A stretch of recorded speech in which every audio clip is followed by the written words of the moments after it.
말씀 가지고 대강절 네 번째 성탄주일인데요. 성령의 복이라는 주제로 하나님의 은혜를 나누겠습니다.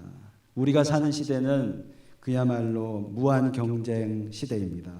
학교에서든 직장에서든 눈에 핏발을 벌겋게 세우고 악착같이 노력하며 우리는 경쟁합니다. 오래전 옛날부터 사람이 살아남기 위해서는 힘이 필요했습니다. 농경사회에서는 농사를 할 토지가 곧 힘이었죠. 그리고 중세시대부터 지금에 이르기까지 20세기 사회까지 나라가 부강해지기 위해서 군사력이란 힘이 필요합니다. 그리고 지금 21세기를 접어들며 우리에게 있는 우리가 필요한 힘은 곧 정보의 힘이 될 것입니다.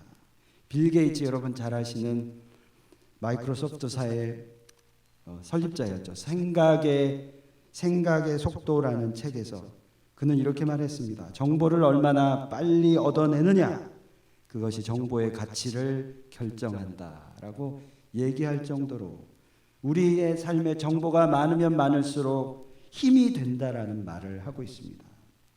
그런데요, 예수 믿는 저와 여러분, 믿는 자에게 그렇다면 힘은 무엇일까요? 세상에서 정보가 힘이라고 이야기한다면 성경 지식이 우리에게 힘이 될까요? 물론 맞습니다. 성경 지식을 많이 아는 것도 힘이 되겠죠. 그러나 진짜 힘은 따로 있는 것 같습니다. 오늘 말씀에서 우리가 찾아보게 되는 그 힘은 바로 성령의 힘입니다. 우리에게 성령이 함께 하실 때 우리는 세상이 알 수도 이해할 수도 없는 그런 힘을 갖게 됩니다. 오늘은 이 성령에 대해서 대강절 마지막 주를 보내면서 함께 생각해 보기를 원합니다. 하나님은 에베소서를 시작하면서 사도 바울에게 이런 깨달음을 주셨어요.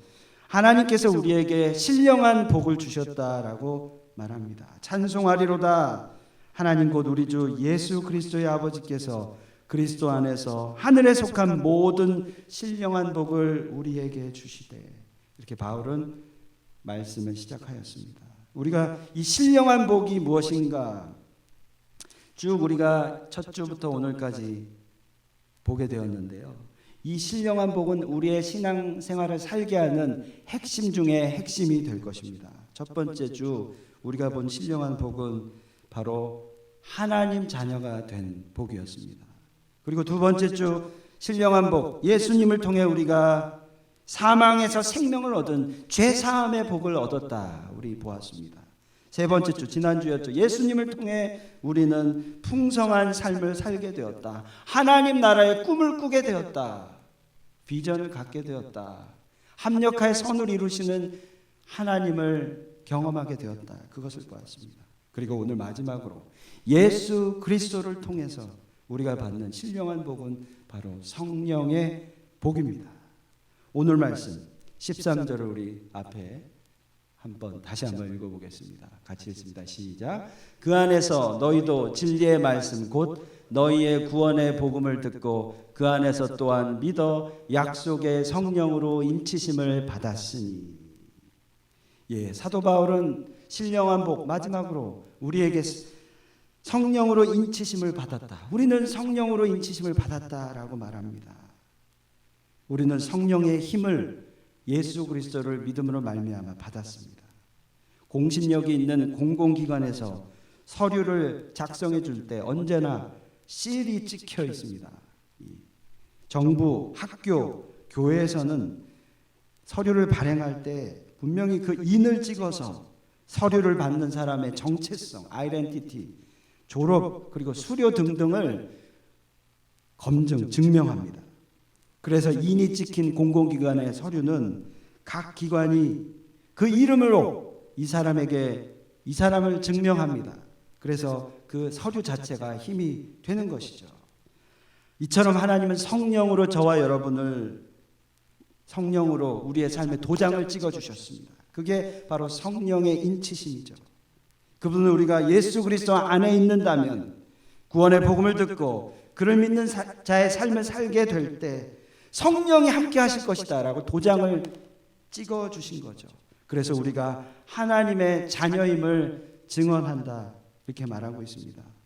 바울이 로마서 8장 16절에 이렇게 얘기하고 있어요. 성령이 친히 우리의 영과 더불어 우리가 하나님의 자녀인 것을 증언하시나니, 성령이 바로 하나님의 자녀인 것을 증언한다라고 얘기합니다. 이처럼 성령은 우리에게 전해주는 힘이 있습니다. 그렇다면 하나님의 인인 이 성령이 우리에게 가져다 주는 것은 무엇일까? 그 유익은 무엇일까? 성령이 함께하게 될 때 우리에게 오는 변화는 무엇일까 생각해 보았으면 좋겠습니다. 첫 번째, 성령이 우리와 함께하게 될 때 우리가 갖게 되는 유익, 그 변화는 하나님을 끊임없이 찬양하게 그렇게 만듭니다. 오늘 말씀 우리 14절을 다시 한번 우리 읽어보겠습니다. 시작. 이는 우리 기업의 보증이 되사 그 얻으신 것을 속량하시고 그의 영광을 찬송하게 하려 하심이라. 이 14절의 말씀, 성령의 인치심을 받은 자는 그의 영광을 찬송하게 하려 하심이라 이렇게 말하고 있습니다. 바울은 우리가 성령을 받은 기업, 곧 예수 그리스도께서 보증이 되어서 하나님의 영광을 찬송하게 된다라고 말합니다. 성령의 역사는 우리를 은혜가 가득하게 하고 우리 자신들이, 우리가 감성이 풍부한 매력적인 가수로 만드는 것 같아요. 성령의 인치심을 받은 자는 감성이 풍부해져서 하나님을 노래하는 매력적인 가수로 만듭니다. 우리를 주님 깊이 만나게 하셔서 끊임없이 찬양하게 하는 힘, 그게 성령의 힘이에요. 그래서 우리의 삶을 수동적인 삶에서 능동적인 삶으로 살게 합니다. 해마다 이맘이 되면요, 캐롤이 여기저기서 들려옵니다. 성령이 함께하는 성탄은 그런데요, 캐롤이 들려오는데 그 캐롤을 듣기만 하는 계절이 아니라 우리를 그 캐롤을 부르게 하고 하나님을 찬양하게 하는 성탄으로 만듭니다. 제가 지난주에 YMCA 아침에 운동을 하러 갔습니다. 아침에 보면은 어르신들이 많이 계세요. YMCA에. 근데 그날은 그 수영장을 이렇게 들어섰는데 캐롤이 들려지는 거예요. 근데 또 이 천장이 높다 보니까 이 캐롤, 하나님 찬양하는 이 노래가 이 수영장에 꽉 차 있는 거예요. 그래서 누가 이렇게 찬양을 할까? 공공기관에서. 이게 쉽지 않은 결정일 텐데. 근데 이 그룹의, 클럽 그룹에서 리더자가 찬양을 인도하고 그 캐롤을 부르고 있는 거예요. 근데 따라하는 어르신들이 어떻게 그렇게 가사를 정확하게 아는지 끊기지 않고 계속 운동을 하면서 캐롤을 부르는 거예요. 근데 제가 너무 마음이 은혜가 되는 거죠. 예. 그 공간 안에, 그 공공기관 안에 예수 그리스도가 이 땅에 오심을 찬양하는 거예요. 노엘 노엘, 이 땅에 예수 그리스도가 오셨다. 이렇게 찬양을 하는데 제가 너무 기쁨이 오더라고요. 거기 계신 분들은 다 누구 하나도 반대하는 것 없이 기쁨으로 그 캐롤을 듣고 그렇게 그 순간 하나님께 영광을 돌렸습니다. 저도 덩달아 같이 캐롤을 부르게 되더라고요. 이것은 누가 주는 힘입니까? 바로 하나님 예수 그리스도를 영접한 저와 여러분, 성령 충만한 저와 여러분을 통하여 찬양하게 하는 성령의 힘일 것입니다. 왜 그렇게 우리를 찬양하게 만드나요? 성령께서 우리에게 찬양할 이유를 깨달아 알게 하시기 때문이죠. 성령님은 성탄이 그저 베들레헴 마구간 그냥 평범한 일이 아님을 알려주고 있어요. 예수님이 그저 이맘때면 생각나는 캐롤의 주인공뿐이다 라고 이야기하지 않고 성령님은 예수님이 인류의 역사를 바꾼 이 땅의 구세주이다. 예수님은 모든 자들을 구원하시러 이 땅에 오신 분이시다. 예수님은 저와 여러분을 대신하여 십자가에 돌아가신 분이시다. 그리고 예수님은 나와 함께 부활하신 예수님이다 라는 것을 알게 하시고 깨닫게 하신 것이죠. 1818년도 12월의 밤이었습니다. 오스트리아의 한 작은 성당에 갓 부임한 26살의 신부 조셉 모어라는 사람이 성탄절을 앞두고 일주일 앞두고 잠을 이룰 수가 없었습니다. 다가오는 성탄절 축하 예배를 드려야 하는데, 준비해온 연극 발표를 해야 하는데 하나뿐인 오르간이 고장이 난 거예요. 고쳐보려고 여기저기 다 뜯어봤는데 고칠 수는 없었고, 시골이기 때문에 수리공도 없었습니다. 그렇다고 새 오르간을 사올 형편도 되지 못했습니다. 여러 걱정 가운데 그 조셉 모어는 성전에 나가서 간절히 기도하기 시작합니다. 그때 강력하게 성령의 임재가 있었습니다. 그는 기도하면서 창밖을 내다보았어요. 그 밤은 유난히 고요하고 거룩한 밤이었습니다. 밤하늘을 물끄러미 바라보는데 성령께서 누가복음 2장 11절의 말씀을 생각나게 하였습니다. 그 말씀 무엇입니까? 오늘 다윗의 동네에 너희를 위하여 구주가 나셨으니 곧 그리스도 주시니라. 이 말씀을 들려주시는 거예요. 성령의 역사가 일어났어요. 베들레헴에 탄생하신 예수님이 떠올랐습니다. 그러자 조셉 모어는 한편의 시가 떠올랐습니다. 그 시가 바로 무엇이냐? 고요한 밤, 거룩한 밤, 어둠에 묻힌 밤, 주의 부모 앉아서 감사기도 드릴 때 아기 잘도 잔다, 아기 잘도 잔다. 고요한 밤, 거룩한 밤, 영광에 둘린 밤, 천군 천사 나타나 기뻐 노래 불렀네. 왕이 나셨도다, 왕이 나셨도다. 이렇게 해서 4절까지 너무나도 쉽게 그 현장에 있진 않았지만 성령의 감동하심으로 그 찬양 가사를 쓸 수 있었습니다. 그는 크리스마스 축제를 얼마 앞두고 그의 친한 친구이자 음악 선생인 구르버라는 친구에게 성령이 주신 이 영감의 시를 찬양으로 노래를 만들어 달라고 요청했고, 성탄을 기뻐하는 찬양으로 내가 만들겠노라고 구르버는 승낙을 했습니다. 그리고 결국 세계에서 가장 많이 알려진 캐롤 찬송가, 고요한 밤, 거룩한 밤, 스탈레 나흐트, 헤일리게 나흐트, 독일어로 그렇죠. 그 찬양이 만들어진 것이죠. 그리고 나서 삽시간에 이 찬양이 유럽 전역에 퍼졌고, 미국으로 퍼졌고, 우리나라로 퍼져서 지금의 성탄 최고의 캐롤로 그렇게 불려지게 된 것이죠. 그런데 이 찬양은 전쟁터에도 놀라운 역사가 일어났습니다. 역사를 가져왔습니다. 성령의 역사였어요. 1차 세계대전 1914년도에 크리스마스 이브 때였어요. 독일군과 영국군이 싸움 가운데 대치하고 있었습니다. 추위 떨면서 모든 병사들은 고함을 치며 고통을 호소하고 있었어요. 잠시 싸움이 멈춰진 순간이었는데 언제 다시 총격전이 벌어질지 알지 못하는 그런 밤이었어요. 살벌하고 적막하던 그 밤에 독일군 참호에서 한 병사가 이 찬양을 부르기 시작합니다. 고요한 밤, 거룩한 밤, 어둠에 묻힌 밤. 그랬더니 이 독일군 여기저기서 따라 부르기 시작했어요. 합창이 되기 시작한 거죠. 그러자 반대군인 영국군도 한두 명 이 노래를 같이 자국어로 부르기 시작합니다. 전쟁터는 그야말로 하나님을 예배하는, 이 땅에 오신 예수 그리스도를 예배하는 예배의 처소가 되었습니다. 그런데 동이 이제 날이 어둠이 사라지고 날이 밝아지기 시작하니까 한 독일군 병사가 용기를 내어 참호 밖으로 나와서 영국군으로 조심스럽게 걸어가는 거예요.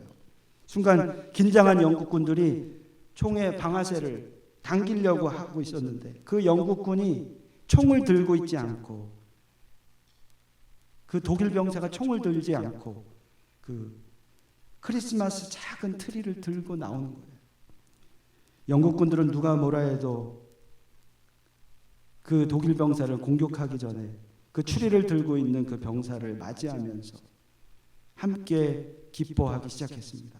양국의 지휘관들이 제지를 막 하기 시작했는데 병사들은 그 찬양에 함께 기뻐하며 서로 악수하며 메리 크리스마스, 메리 크리스마스 인사를 나누었다고 해요. 참혹한 전쟁터가 성령의 역사로 말미암아 이 땅에 평화로우신 왕 예수 그리스도를 노래하는, 찬양하는 그런 축제의 장으로 바뀐 것이죠.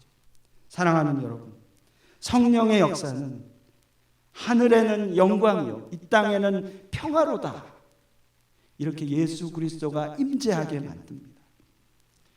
누가복음 2장 14절에 여러분 잘 아시는 말씀이죠. 지극히 높은 곳에는 하나님께 영광이요 땅에서는 하나님이 기뻐하신 사람들 중에 평화로다.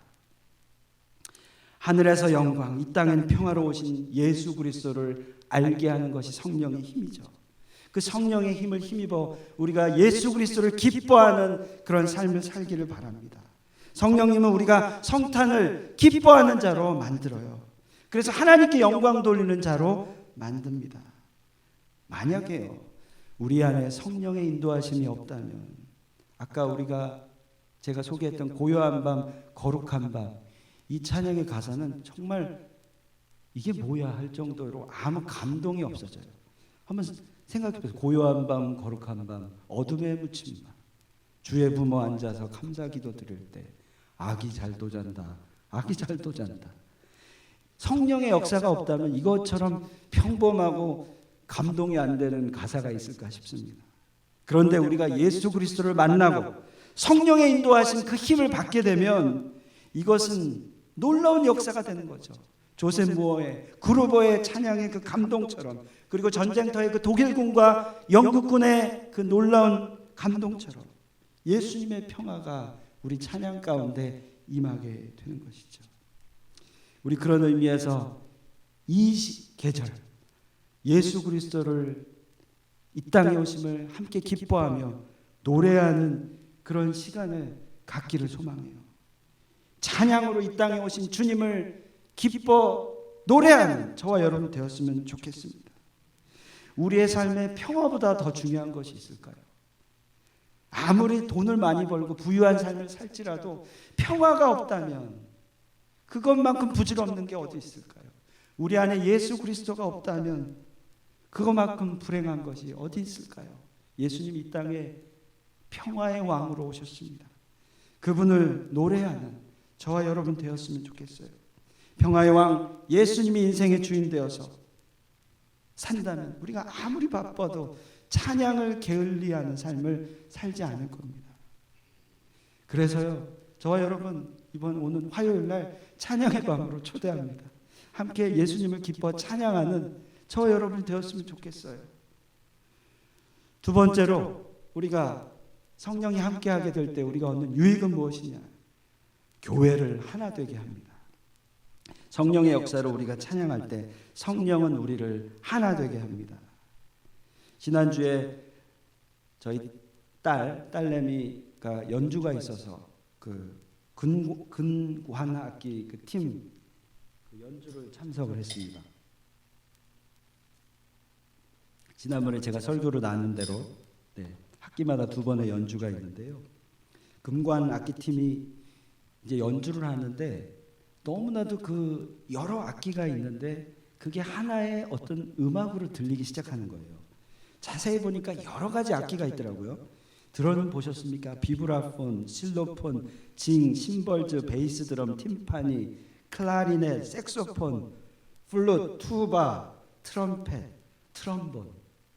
이 악기도 참 여러 가지가 있더라고요. 근데 신기한 건 그 악기를 연주하는 학생들이 그 정확한 타이밍에 자기가 감당하고 있는 악기를 연주하고 있어요. 실로폰은 계속 연주하는 게 아니고 정확한 타이밍에 땡 한번 치니까 그 땡이라는 소리가 하나의 소리가 되어서 너무 아름다운 소리를 내고 있는 거예요. 야, 이것이야말로 하나됨이다. 야, 어떻게 저렇게 하나된 저런 아름다운 음악을 연주할 수 있을까? 그러면서 제가 생각하는 것은 성령이 우리 가운데 임하면 정말 이렇게 이 악기 연주팀처럼 우리를 하나 되게 하는구나. 다시 한번 생각하게 되었어요. 성령은 우리를 하나 되게 합니다. 우리는 성령의 하나됨을 지켜나가는 그런 믿는 자가 되어야 하겠습니다. 우리 에베소서 4장 3절을 보면 이렇게 얘기하죠. 평안에 매는 줄로 성령이 하나 되게 하신 것을 힘써 지키라. 이렇게 얘기합니다. 지난 총회 때 제가 말씀드린 대로 2020년 우리 교회 공동체 표어는 믿음의 역사와 사랑의 수고로 소문난 교회입니다. 믿음의 역사와 사랑의 수고로 소문난 교회, 데살로니가 교회. 사도 바울이 데살로니가 교회 썼는데 그 교회를 이야기할 때 믿음의 역사와 사랑의 수고로 소문난 교회이다 이렇게 얘기했습니다. 우리 교회가 우리 교회 공동체가 그 표를 향해 달려가기 위해서, 정말 우리 교회가 소문난 교회가 되기 위해서 우리가 해야 할 일은 무엇일까? 그것은 바로 우리가 하나 되는 것이죠. 그리고 하나 되어 우리가 먼저 사랑으로 똘똘 뭉치는 것이죠. 예수님께서 계신 곳은 가지려고 하는 자가 있는 것이 아니라 서로 나눠주고 평화가 있는 곳에 예수님이 계시는 것이죠. 평화는 곧 하나됨입니다. 우리 교회가 하나된 교회로 소문이 나게 되기를 간절히 기도합니다. 주님 주신 그 은혜를 나만 누릴 수는 없습니다. 정말 그 은혜를 받은 자라면, 사랑을 입은 자라면 그 사랑을 나누는 자의 삶을 살아야 되지 않겠습니까? 그런데요, 여러분, 사랑에는 수고와 대가가 필요합니다. 만약에 나에게 사랑이 좀 부족하고 섬김이 좀 부족하다고 생각한다면 그것을 가지고 기도하는 저와 여러분이 되기를 바랍니다. 저는 사랑이 부족해요. 저는 좀 섬김이 부족한 것 같아요. 그렇다면 먼저 성령을 구하는 기도를 하시기 바랍니다. 1월 한 달 동안 그래서 우리가 함께 기도했으면 좋겠습니다. 2020년 정말 소문난 교회가 되기 위해서 우리가 먼저 해야 할 것은 기도라고 생각합니다. 사랑과 섬김의 열정을 달라고 기도하십시오. 힘써 지키라. 그래야 우리가 이 지역을 온전히 섬길 수 있어요. 이 지역에 수많은 노숙자들이 있습니다. 그분들을 섬기기 위해서 우리 안에 사랑과 섬김의 열정이 있어야 하는 것이죠. 그냥 그들을 섬길 수 없는 것이죠. 그래야 우리 교회가 소문난 교회가 될 것입니다. 몸부림이 필요해요. 이 한번 사진을 보십시오. 이 사진 어디인 것 같습니까? 저희 그 타코마 몰에 금요일 날 선물을 이렇게 사기 위해서 가족 다 같이 방문했는데요. 이제 늘 그렇지만 저희 와이프하고 저희 딸하고 저희 어머니는 선물을 사러 갔고, 남자들은 보통 이렇게 쇼핑을 별로 안 좋아하잖아요. 저는 가만히 앉아 있었어요, 아들이랑. 근데 캐롤 소리가 들리는 거예요. 근데 너무 완벽하게, 너무 아름다운 소리. 그리고 저기 몰이 이제 천장이 좀 높았어요. 근데 너무 기쁨으로 찬양을 해서 제가 감동이 돼서 거기를 가가지고 규서가 저기 서라고 사진을 찍은 겁니다. 지난 금요일 모습인데요. 어느 교회에서 나왔나 봐요. 근데 이런 생각을 했어요. 그 금요일 저녁 좀 가족들이랑 좋은 시간도 갖고 좀 쉬고 싶은 시간일 텐데 저 청년들이 나와서 저렇게 찬양을 하는 모습에 참 감동이 되더라고요. 다들 쉬고 싶고 자기 시간을 가질 시간인데 저 백인들이 대부분인데 이 시간을 헌신하고 나오는 청년들도 있구나. 감동이 돼서 제가 사진을 찍었습니다. 사랑과 섬김은요, 분명한 우리의 수고와 열정이 필요한 것이죠. 시간, 대가가 필요한 것이죠. 저분들의 저 찬양을 통해서 저 몰 안에는 정말 기쁨이 넘쳤습니다. 그리스도가 드러난 것이죠. 사랑하는 성도 여러분, 이 땅에 우리를 구원하신 예수님이 오셨습니다. 이것은 그저 연말의 풍성함, 그냥 선물 받는 기쁨 정도가 아닙니다. 이것은 그저 분위기 좋은 어떤 캐롤을 듣는 정도가 아닙니다. 이것은 하나님이 우리에게 주신 축복의 축복, 신령한 복입니다. 이 신령한 복을 얻는 저와 여러분 되기를 바랍니다. 그를 위해서 우리는 성령의 힘이 필요해요. 성령은 우리가 성탄을 기뻐하며 끊임없이 찬양하게 하는 힘입니다. 찬양은 우리에게 기쁨을 주죠. 왜냐하면 찬양을 통해서 예수님을 만나기 때문이에요. 전쟁과 같은 우리의 삶이 평화가 임하게 됩니다. 두 번째, 성령은요, 우리를 하나 되게 합니다. 그래서 우리 각자 개개인의 삶이 아니라 우리가 하나 되어 오직 하나님께 영광 돌리는 공동체가 되게 하는 것이죠. 그 성령의 힘을 힘입어 하나님께 영광 돌리는 저와 여러분이 되기를 소망합니다.